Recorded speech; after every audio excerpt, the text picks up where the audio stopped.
The SU-25, or also known as the Frogfoot, is a USSR 10.0 premium strike aircraft. In this video, this will be the review and my recommendation on if you should get the SU-25. In this review, I'll be covering 4 topics, which are the following: flight performance, weapon loadout, the role that it plays, and my final thoughts on if you should buy it or not.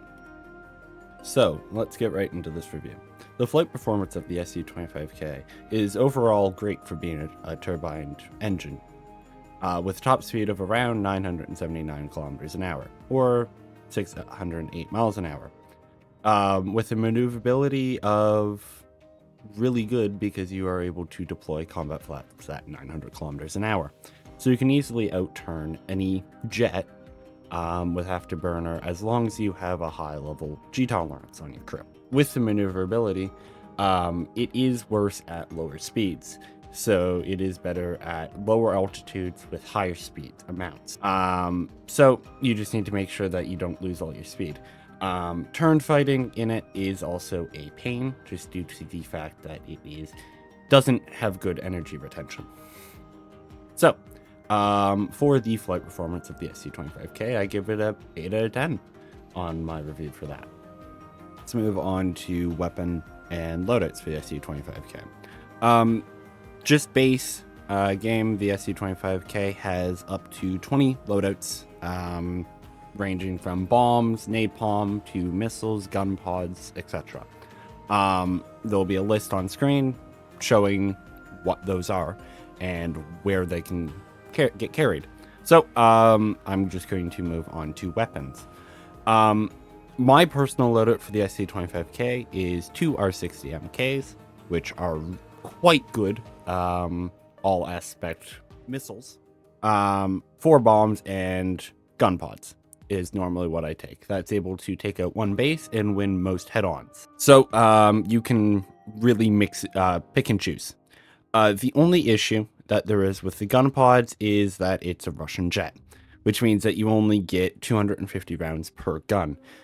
But they are 20 mils, so when they do hit, they do a lot of damage. And with it being a slower jet, like the American counterpart, the A-10, it does get a lot of flares, especially for a Russian jet. It gets 128 flares or chaff, depending on what you pick. So overall, I give it a 9 out of 10 for the different weapons that you can pick and choose for the SU-25K.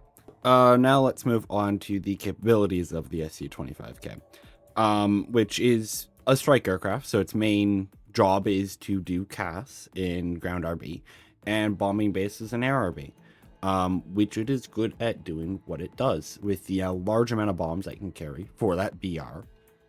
For Russia, we're not talking about the aardvark here, so unlike the American aardvark, you can't carry that many bombs, but it does good for what it does and how it is. So, yeah. So overall, from my experience with it, it is really good at casting at 10-0 and down tiers from 10-0. If you get an up tier, it's okay, but it can be better.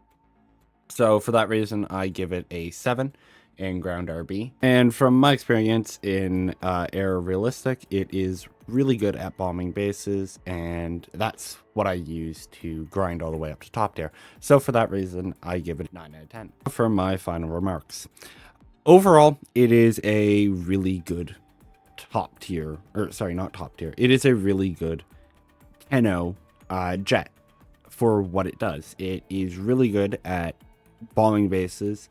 It's what I used. I've gained over, I think it's 1.2 million research alone with the SU-25K.